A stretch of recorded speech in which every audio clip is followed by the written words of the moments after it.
Hello, everyone, and welcome to today's NAA iSeries webinar. I am Erin Ships, Director of Marketing and Communications for the National Auctioneers Association. Before we start, there's a few housekeeping things that are a little different this time because of the climate that we're in. We are allowing some upvoting in our Q&A box. So at the bottom of your screen, you'll find a chat window as well as a Q&A window. And after the presentation, you will be able to ask some questions for Erik and Russ. And so type those questions into the Q&A box. If you see a question that you agree with, you like, click on the thumbs up to upvote that, and we will get to as many questions as we can. If we do not get to questions, I'm sure that Erik and Russ will be more than happy to answer your questions after the fact. And also, if you have an answer yourself to a question that's in the box, go ahead and type a reply there to those comments. I'd like to thank you for joining us today for our Marketing the Benefits of Online Auctions iSeries. We know that many auctioneers are adapting to more online business, and that part of the battle is convincing your sellers that the online model works. Through iSeries, the NAA shares free auction industry insights. As the world's largest association dedicated to auction professionals, the NAA educates and represents the interests of thousands of auction professionals worldwide. As I said, today's session will be presented by Russ Hilk and Erik Rasmus.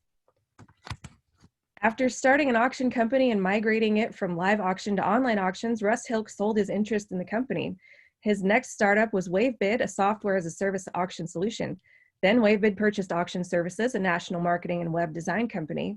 Russ sold WaveBid and Auction Services in 2019, so now he's on to a new adventure with FramFram. Erik Rasmus is the Chief Marketing Officer of Rasmus Auctions, conducting 650 internet-only auctions per year throughout North America. Erik's passion is in education, efficiencies, quality assurance, communications, client satisfaction, auction innovation, business efficiencies, and developing new auction models. After the presentation, we will also ask you to take part in a very short 3-question poll. With that, gentlemen, welcome and take it away. Thank you very much. Thank you. Thanks for being here, and I hope everyone's staying safe. I agree with that. Just wanted to lay some expectations for the next 15 minutes of your life. Thank you for availing yourselves for Erik and I to share with you some of the online tools that have worked for us when we talk to sellers. The purpose here is not to have a debate on online versus live. We've been there, we've done that, we beat that horse, we beat it again. The purpose today is to help you understand how you can talk to your sellers about the benefits of online. Now, this is what Erik and I, this is what works for us. It may be different for you, but if in 15 minutes you can take away 1 or 2 things, it's probably time well spent. At least that's what we hope to deliver to you. So we're just going to kind of go through some things, and we're going to go pretty quick because we have a lot of ground to cover and a short time to do it. If I talk to my sellers and I want to convince them that online is an approach they should consider, one of the very first things I'll do is talk about the size of the audience. Now, there is a much larger audience willing to participate in an online auction than there is in a traditional live auction. And even to that end, as you know, if you do a lot of live auctions, the bidders change from auction to auction.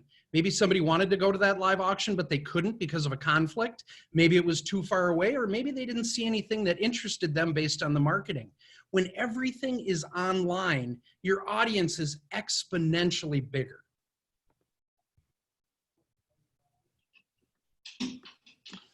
Right, and with this, you bring a different buyer base. You know, you have your single item buyers, your younger buyer base, your stay-at-home buyers. You know, these are the people that are working from 9 to 5 that may not be able to attend a live auction. Maybe there's a stay-at-home mother that has her kids at home that is not able to attend a live auction. With these, you're able to, you know, with an online auction, you could send somebody else to pick up your items and still bid from your actual house. When we transitioned from live auctions to online auctions, I can tell you my experience, we lost very few of our live bidders, but the number of new bidders that participated online that never participated live was truly staggering. Now, if you guys have questions on anything we said, like we talked about earlier, go ahead and type them in. It's somewhere down there, and you can upvote the ones you want us to answer, and we will do our best. And if we can't get them now, we will certainly get them later or at a later time. Right. And you know, for online auctions, these are very convenient for buyers. They can bid where they want, how they want, and where they want. So you can bid in your pajamas, you can bid while cooking a steak, you can bid while watching TV. You know, and the good thing about this is that you can bid on multiple auctions on the same day. You don't have to stay in the one place on the live auction and, you know, and wait for 9 to 5 for the entire auction to close. You know, you can bid in an auction in California and Florida and Virginia. The other two things about this is that you can bid from multiple auctions in the same day as well. And you can pick up auctions on the same day as well. Say you have a pickup in Pennsylvania, you can do that while you're bidding on your one in Virginia as well. It's also inclusive because online allows your cats to place bids. A lot of times cats are excluded from the live auction, but online they can really get in there and place bids as they need to. This is a really important thing that you can tell your sellers, and I think they'll understand it, but I'm also speaking to auctioneers themselves. Because every item is cataloged with photos and descriptions, you get more exposure. People can go through and search your catalog, but more importantly, people can find items in your catalog. And what I mean by that is most of the softwares get searched enough where they'll show up in Google search results. We spend thousands of dollars marketing auctions trying to get buyers to come look at what we have to sell. Google is going to do that for you for free, and they're going to reach people who you never would have imagined would be interested in your auction. That happens automatically when that catalog is online and open for bidding. Another good one is bidding is open longer. Now this one, I'm not gonna have enough time to explain, so bear with me. People like to be winners. And the longer they're a winner, they feel like a winner, the more likely they are to stay engaged. Now you may have a 1963 Corvette and it may be at $100 and everybody knows that person isn't gonna win it, but they feel like a winner and they're engaged in it, and that continues through. Now we've all seen bidding frenzies at the end, and that's because people don't want to go home a loser. And the same thing happens online. Live, it's very short. You only have a couple seconds to be a loser and feel bad about yourself. When it goes online with extended bidding, you may have a minute, 2 minutes, 3 minutes to feel that angst, that pressure in your chest when you've been outbid, and it will get you to bid one more time, bid 2 more times, go a little bit higher than you wanted to do. But it's really important that it's open for a long amount of time. This is also really important to me. Instant engagement for marketing. I am very ADHD. I go 100 miles an hour and I forget more auctions that I wanted to bid on than I could ever remember. When I get a brochure in the mail and it says auction coming up in 3 weeks, chances are I'm going to forget it. But if I get an email that says click here to bid now, or you set the price, whatever it says, I can click it, engage in it. Once I've placed a bid, I promise you, I'm more likely to follow through on that auction. Now with online auctions, you don't need to move or consolidate any of your items, and this saves you a big buck. With online auctions, they completely eliminate the need and cost to move your items. The items are pictures sold and picked up from the same location. No moving, no moving costs, no extra labor. It's all right there and then from point A to point D.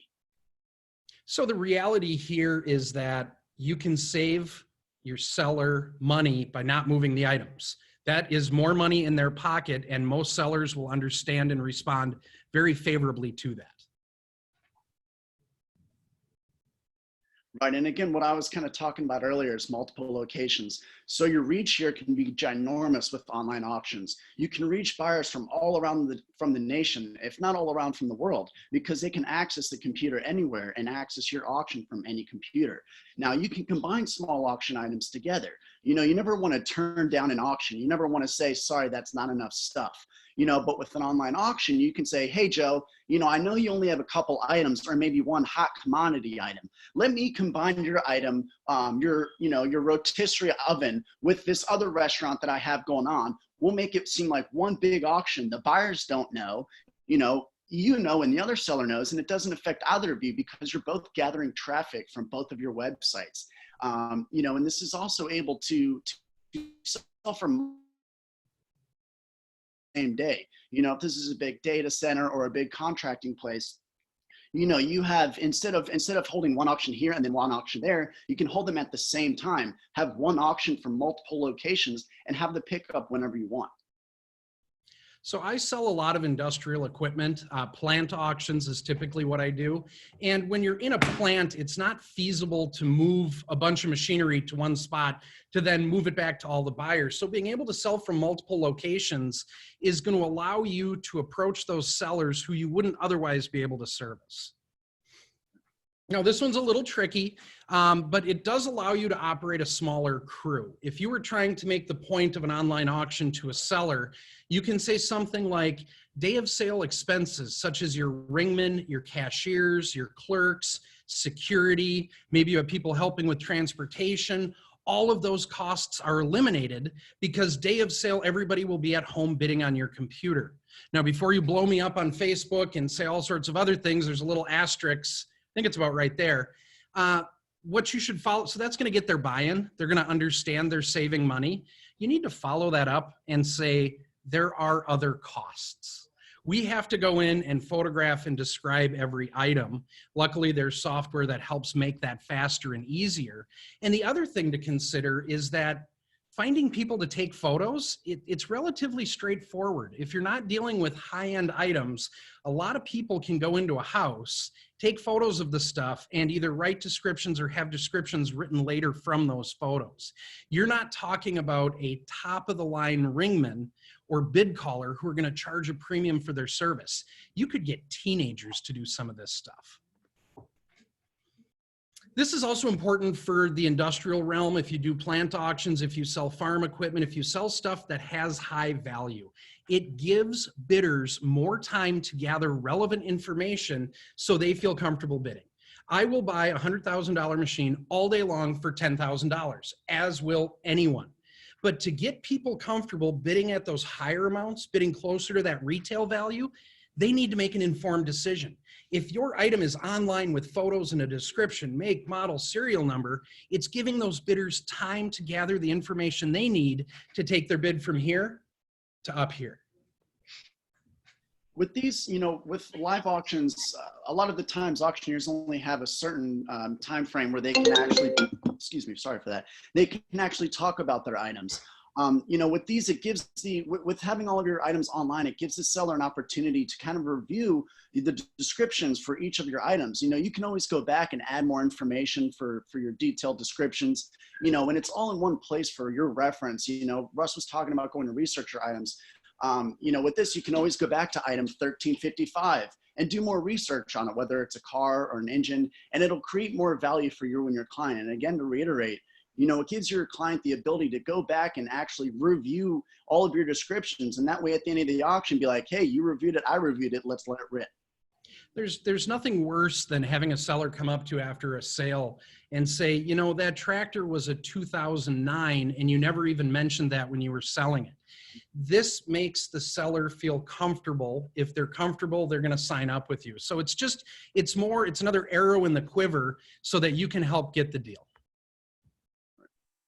And, again, with selling online, you're better organized. You set the rules, the buyer sets the price, and that's with our model. It gives you and your staff some time to plan, to kind of get your gears intact.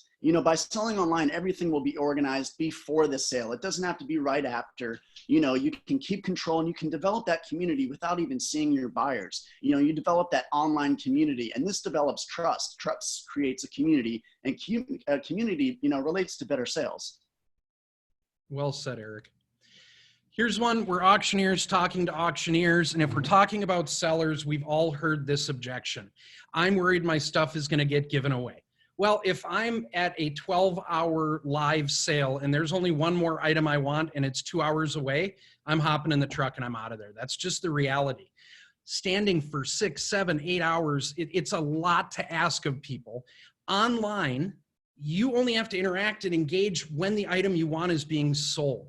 You can, instead of standing there and eating a hot dog and a half-warm soda, you can go crack a beer at the fridge. You can go change a diaper. You can run an errand to the grocery store if there's enough stuff. You're not stuck in a time and a place. You're free to live your life, and that's really important to people, to be able to do what they want to do. That convenience can't be underestimated. And I think a lot of sellers will understand that, especially if you explain it to them. If they're familiar with a long live auction, you're going to see their heads nodding because they're going to agree with you that stuff won't just get given away, especially at the end of the sale. With so many more eyeballs looking at every item, you're more likely to find that right person each and every time. Now with more throughput, you know, a lot of auctioneers can have a lot of stuff. Again, we love stuff. We love selling stuff. And people like buying stuff. You know, rather than have a full day of selling 2 rings, you know, why not sell this online in 1 or 2 pages? You know, it's a very powerful tool for people with a lot of stuff to sell online. You can close, you know, 10 items in a minute or 2. You know, you choose what time the auction closes, and all items can, again, be shown on 1 or 2 pages rather than have a couple different auction ring sites, you know, going all day. You know, you can control that time yourself. You can have 3 items closing in a minute, 10 or 10 items closing in 2 minutes. It's really up to you. This is another seller engagement tool. You may find yourself in a community where they don't allow live auctions. You may end up at a restaurant where the lease says you can't do a live auction. The reality is, with an online auction, I like to say only winners go to online auctions. It's kind of true, but there's less on-site activity, and that may be important to your seller. People are still going to come get the stuff, but they're not going to come all at once. And we've seen huge leaps in checkout by appointment now more than ever. So you can control the rate at which people show up, the speed at which people show up on any given day of checkout. What I would tell somebody is you can look at the space and say, this is going to be challenging to sell live for X, Y, or Z. You're smart. You can look at it. If it's true, people will understand. And those are really good for storage units as well. You know, a lot of storage units where a lot of auctions are held, or used to be, is that, you know, they won't let you sell them at a storage unit. You can say, we're not doing an auction here. We did it online. They're just coming to pick up their stuff. You know, and one of our last topics is going to be seller managed auctions. This has developed probably over 30–40% of our business here. You know, and what better way to get the seller involved than having him run his own auction? You know, this way you're able to replicate your model. This creates long-lasting super sellers, people that'll sell the same stuff and get more stuff and just keep pushing out auctions, pushing out auctions, pushing out auctions. It's a set it and forget it model. You don't have to do anything. You know, once you train this seller, once you and him get on a good path, you just let them rip, and that's just automatic money coming your way. You know, you can conduct these auctions without ever being on site.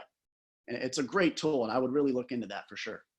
And along those lines, when I first heard seller managed auctions from Erik's dad, Chris Rasmus, I threw up every barrier I could think of because I was the auctioneer and I controlled it and I knew better and everything else. More and more people are finding that a highly successful model.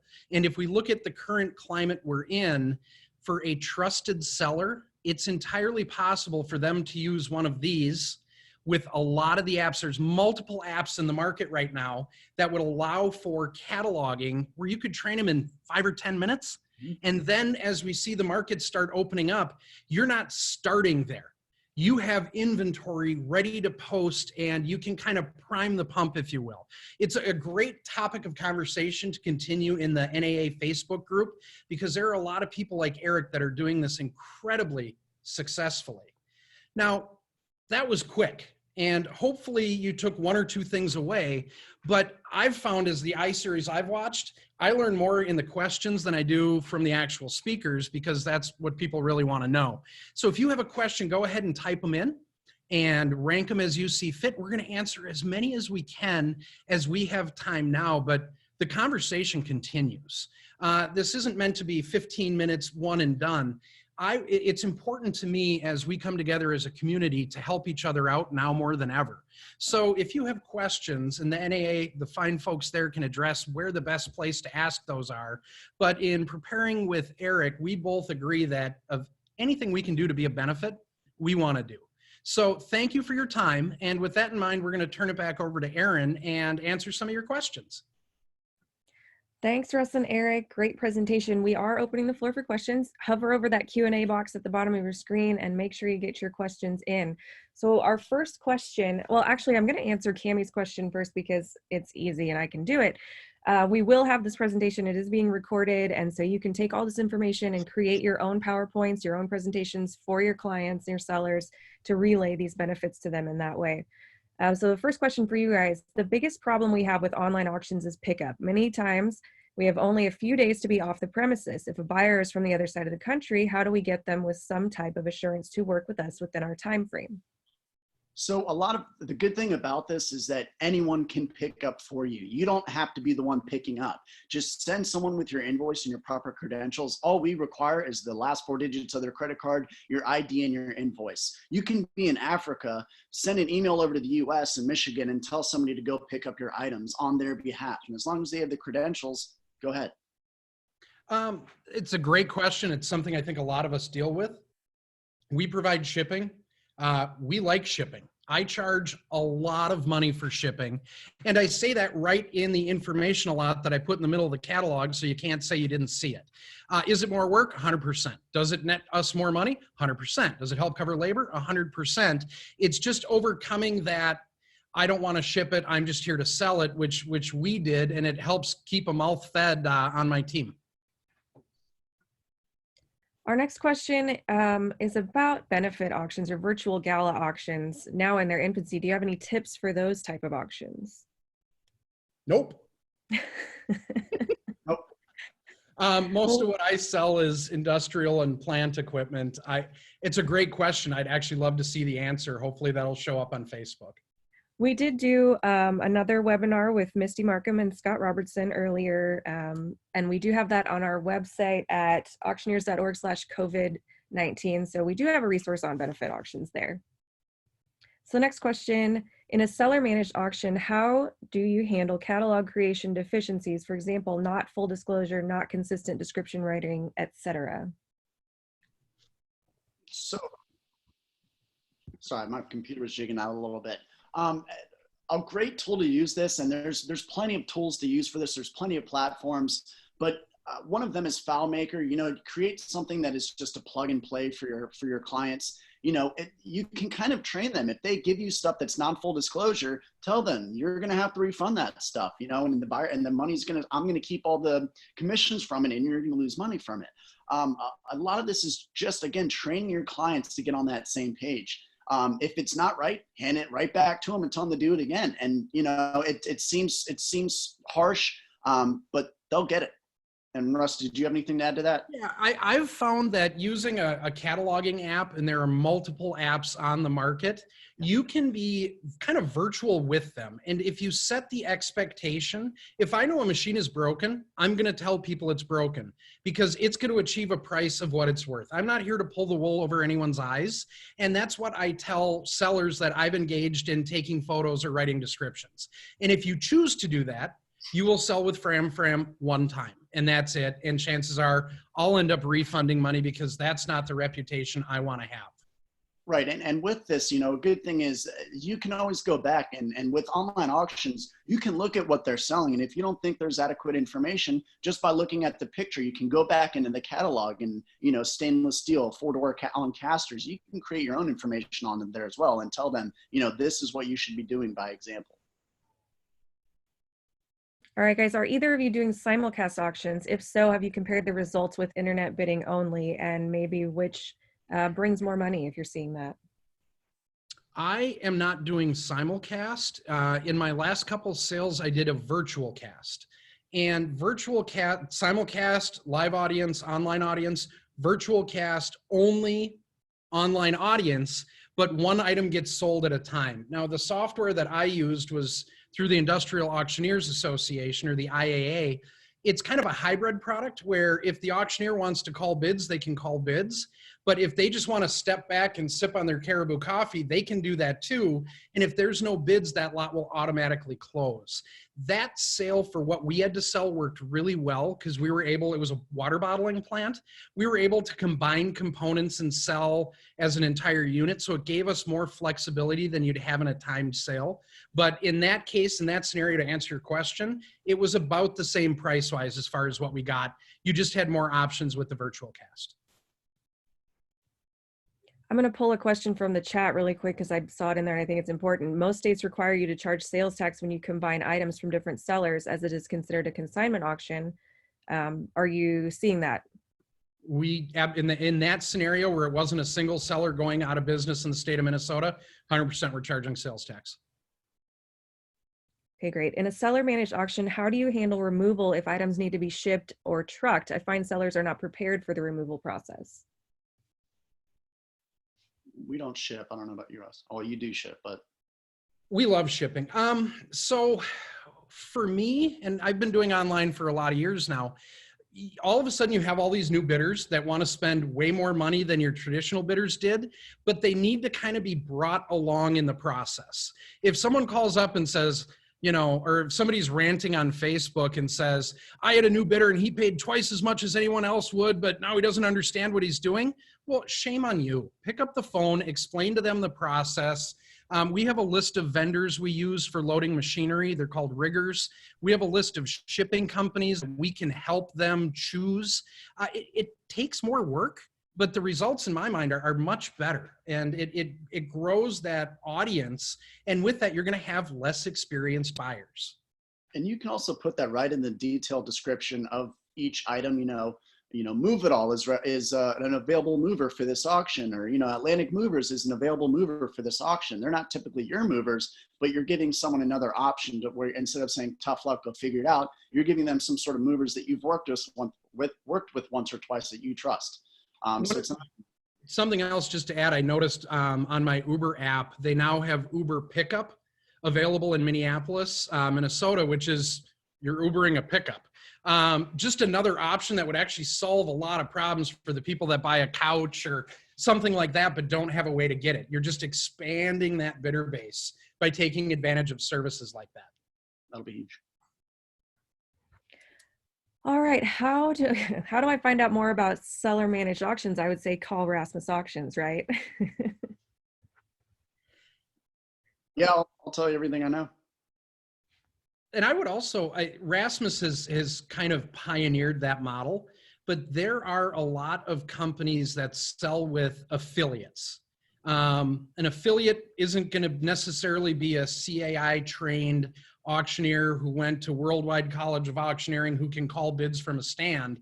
They may be somebody armed with a camera and a laptop that's going out and doing auctions. So if you look at companies that also have the affiliate model, it's a great place to gain education, but without a doubt, the pioneer has the last name of Rasmus.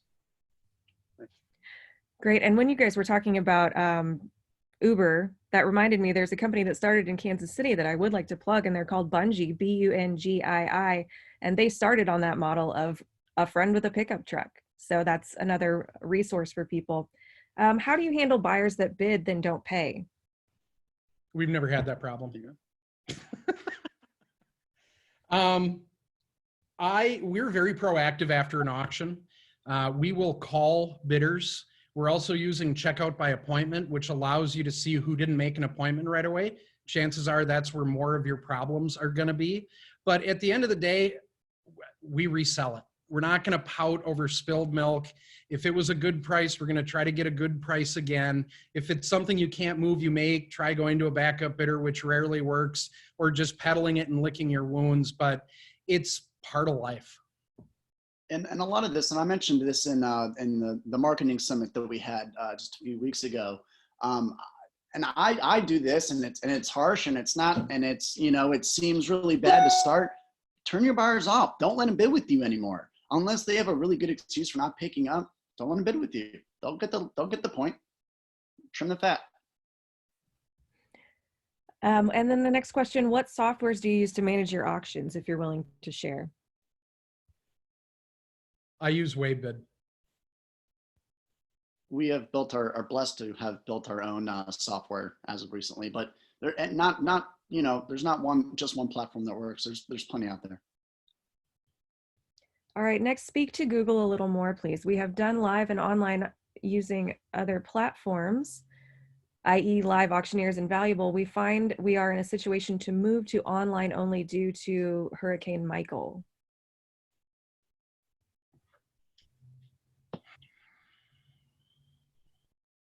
Can the person ask that question in another way? Or Erik, did you understand it? No, I didn't. All right, we'll wait and see if Richard answers that in a different way. How does your insurance work in a seller managed auction versus an auction being fully controlled by you? That's a question for Chris. On my point, I don't know what you got, Russ. We carry general liability insurance, and prior to engaging on an auction site, a la buyers coming to get stuff, we issue a certificate for that address with whomever the owner is. If the question, and I am not an insurance agent, I am not an attorney, I am not an accountant or any of that stuff. So you'd have to ask them how that would play out. I guess that's my answer. Are you putting out any pandemic disclosures to your sellers about expectations of value? Good question. Yeah. For me, just like all of Wall Street is pulling their guidance as far as what they're going to make next quarter or this year, I've pulled back on any estimates that I'll give because look, the answer is I don't know. That's being honest. I'm not going to shoot them a low number. I'm not going to shoot them a high number. I just don't know. And that's what I'm telling people. And so far, everybody's been, actually, they've responded very well to that because it's the honest answer. And a lot of what I tell our sellers is, you know, with a great thing about online auctions is they're all in that database. You can go back and look at auctions from a year ago. So all you need, a simple answer is all you need to go saying is go look at the last 3 fitness centers I did and see what the prices were, you know, and then they can go look for themselves at what, and because the prices, at least in our website, stay there, they don't disappear. So they can always go back and bring those back up. All right, our next question is it's for Russ. On your industrial equipment auction, what payment methods do you use and have you had success with e-check payments? We actually don't take e-checks. I'd love to do that. We accept credit cards online. We take business and personal checks. Typically, we will call everybody who spends over $5,000, and if they're planning on paying and we don't know them, we'll ask for a cashier's check or a wire transfer. But we don't do e-checks. I'd love to do that. We also take credit cards, and honestly, we haven't had a big problem. I can say I had as many bad checks doing live auctions as I've had problems with people who give me a payment and then stop it as I have on online auctions. It's the same. It's there, but it's about that big. All right, do you use the same marketing techniques to bring more traditional buyers to the online market, i.e. newspapers, flyers, or is it mostly, this thing keeps jumping on me, marketing done online? I don't remember the last time I sent out a brochure. For me, sorry if I cut you off, Erik. For me, it's 100% different. We used to do $1,000 newspaper ads. We used to send out glossy brochures. It was all about promoting an event. It was all about being there on that day. Now we start much later in the cycle. It's on our website as soon as we have the contract signed. That's the reason I'm always taking photos as I walk through. But we'll withhold most of our advertising dollars till bidding is actually open so that people get that instant, get their bid, register, interact, as opposed to going there and seeing about something that's coming in the future. And we'll accelerate the marketing the closer the end gets, because that's where we tend to see our activity. If somebody sees a 63 Corvette at $100 and it ends in 6 weeks, it's not nearly as exciting if that same Corvette ends in 3 days and it's at the same price. And as many of us know, the online auctions, the activity is in that last window. And the more you can do to get people engaged at a lower price in those last couple days, the more that snowball builds up. At least that's been my experience. All right, guys, I think that's all the time we have for questions. There are more questions, but we will send those to Russ and Erik, and they will answer them for you, and we will post those with the iSeries recording, which we will send out by the end of the week. Thank you for all of you who submitted questions. Now we're going to start a poll. So we need feedback on today's session. And you will see that poll launch up. On a scale of 1 to 5, with 5 being the highest score and 1 being the lowest, how would you rate today's iSeries presentation? Are we allowed to vote, Aaron? I think that's biased, but you know. Okay. Question 2. On a scale of 1 to 5, with 5 being very likely and 1 being not at all, how likely are you to recommend iSeries to a friend? And then number 3, I would like more resources on adding online auctions to my business. And we thank you for that feedback. We are working on more resources constantly. If you enjoyed today's iSeries, please visit auctioneers.org/COVID-19 for more information and videos on how to navigate the world of online auctions and so much more during this historic time.